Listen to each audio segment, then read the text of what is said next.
안녕하세요. 마름모 코어 스트레이칭 권영미입니다. 자, 그동안 우리 발날을 중심으로 해서 발등과 발바닥이 멀어지는 이 부분 여러분들과 나눴었죠? 자, 오늘은 손날을 중심으로 해서 손등과 손바닥이 멀어지는 부분에 대해서 함께 나눌 거예요. 자, 우리 코어가 굉장히 중요하죠? 그러나 이 코어는 이 팔의 끝부분과 발의 끝부분까지도 연결해서 선으로 쓸 수 있어야 되죠. 그래서 우리는 이 골반 바닥에서 허벅지를 거쳐서 다리 발까지 연결한 부분을 그동안 오랫동안 나눠왔어요. 그래서 바닥, 발등의 확장은 이 골반의 앞뒤 확장과 연결이 되어 있죠. 그럼 이제 이 몸통의 앞뒤 확장은 겨드랑이를 통해서, 윗팔을 통해서, 또 아랫팔을 통해서 이 손날까지도 연결이 되는 이 선으로 연결된 시스템이 이 머릿속에 있어야 되죠. 여러분들이 손을 쓸 때 그냥 쓸 수 있어요. 그러나 그냥 쓰게 된다면 순서에 어긋나는 상태로 쓸 수 있거든요. 그 순서라는 것은 몸의 중심에서부터 1번, 뒤쪽의 척추와 그리고 앞쪽의 복장뼈가 서로 멀어지게 되면 갈비뼈가 가슴우리가 확장이 되죠. 자, 그 앞뒤 확장의 기초 위에 어깨뼈가 뒤로 얹히게 되고 그거로부터 겨드랑이가 앞뒤로 확장하면서 윗팔을 몸에 끼워 넣게 되죠. 그 다음에 이 잡뼈 팔꿈치로부터 그 다음에 요 새끼손가락이랑 연결된 부분을 이렇게 선으로 쓰셔야지만 몸통의 압력도 유지되고 우리 어깨 쪽에서 불편한 거, 윗팔 쪽에서 불편한 거 이런 모든 것들이 해소된 상태에서 움직일 수 있는데 우리가 손부터 먼저 쓰게 되는데 그 중에서 새끼손이 아닌 엄지손가락부터 먼저 쓰게 되는 경우 이쪽에 굉장히 불편함을 낳게 돼요. 자, 왜 그런지 함께 나눠보도록 할게요.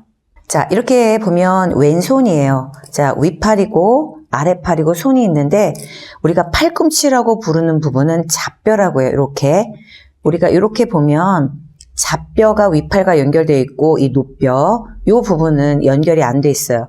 그래서 윗팔이 몸 안에 끼워져 있는 상태에서 이 잡뼈로부터 새끼손가락을 축으로 생각하셔야 돼요. 그래서 이 축을 그대로 두고 이 부분이 이렇게 들어오죠. 이렇게 들어올 때 이제 우리 새끼손가락을 한번 볼까요? 새끼손가락을 기준점으로 놓고 네 번째, 세 번째, 두 번째가 차례대로 들어와야 돼요. 이렇게 들어오셔야 돼요. 자, 다시 뒷침을 할 때는 얘를 기준점으로 두고 네 번째, 세 번째, 두 번째, 첫 번째가 이렇게 뒤집어 주셔야 돼요. 이렇게. 그런데 우리가 이렇게 쓸 때 문제가 되는 거예요.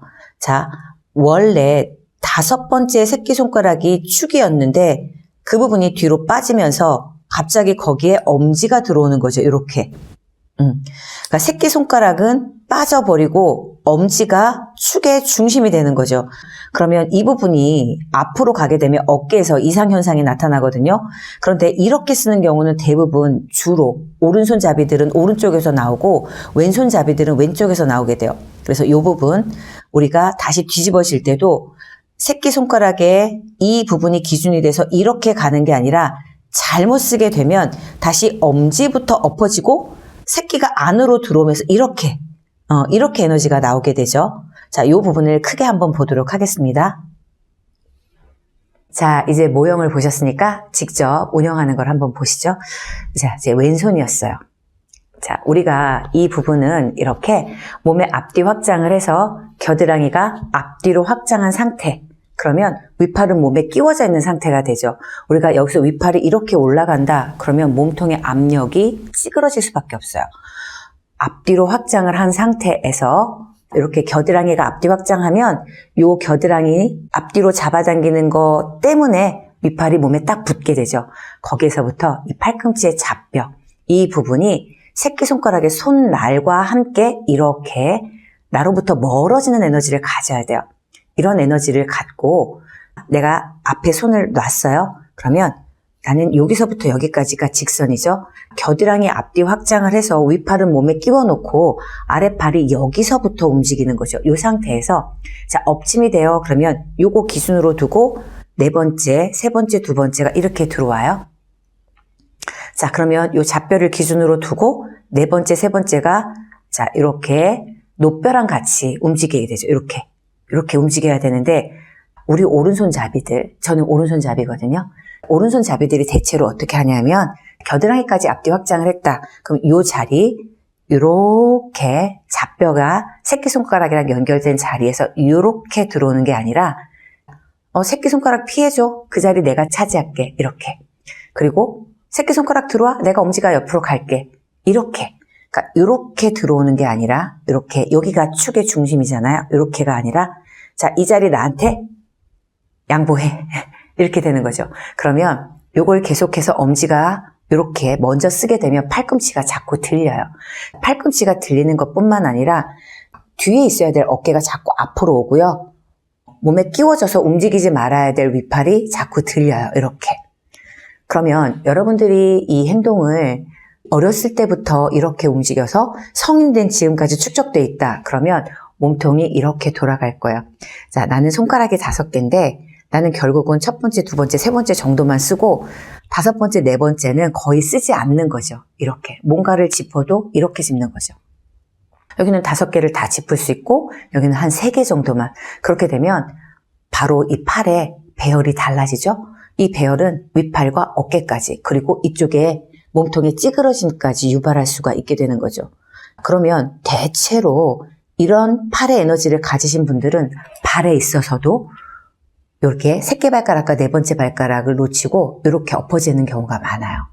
이렇게 팔의 에너지랑 다리의 에너지가 같이 5번째에서부터 4번째, 3번째로 쓰지 않고 한 5번째, 4번째는 비워버리고 이렇게 손을 같이 쓰는 경우가 많아요.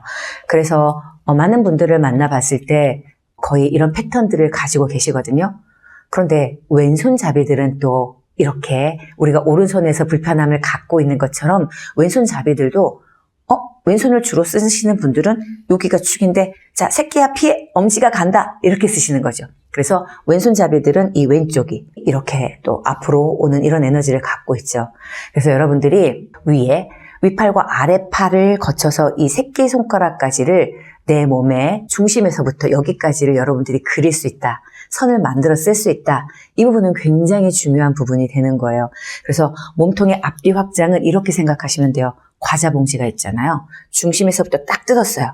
그런데 내가 양쪽의 새끼손가락 그리고 양쪽의 새끼 발가락까지를 딱 머릿속에 넣으면서 손날과 그리고 발날에서부터 앞뒤 확장을 하는 이 에너지는 과자 봉지를 여기 중심에서부터 뜯어서 끝까지 뜯어낸 것. 그래서 잡뼈에서부터 시작해서 새끼손가락까지 가는 이 에너지에서 손등 그리고 이렇게 앉아있지만 양발의 발등이 뒤로 가는 힘. 하나, 둘, 셋, 4개가 똑같이 뒤로 가는 힘에서부터 내 척추가 정중앙에 있는지 체크해 보시고요. 자, 이 발바닥 이렇게 양반다리를 하고 있지만 내 발바닥에서 이 잡뼈를 거쳐서 손날에서 손바닥이 새끼손가락부터 엄지손가락까지 앞으로 가는 이 힘에서 치골에서부터 복장뼈가 정확하게 정중앙에 있는지를 체크해 보시면 하나, 둘, 셋, 4개로부터의 정중앙을, 중심을 유지하는 게 좌우가 어떻게 틀어졌으니까 내가 이 힘으로부터 중심을 이렇게 잡아야 되겠다라는 설계를 좀 더 명확하게 하실 수 있게 되는 거예요. 이 좌우 균형을 조율할 수 있는 힘, 이 힘은 굉장히 중요한 힘이 되겠죠. 그래서 여러분들이 틀어졌는데 어떻게 맞춰야 될지 모르겠다라고 할 땐 이렇게 전체를 그리는 힘이 여러분들이 해답이 될 수 있다는 거 오늘 함께 나눠봤습니다. 오늘도 끝까지 함께 해주셔서 감사합니다.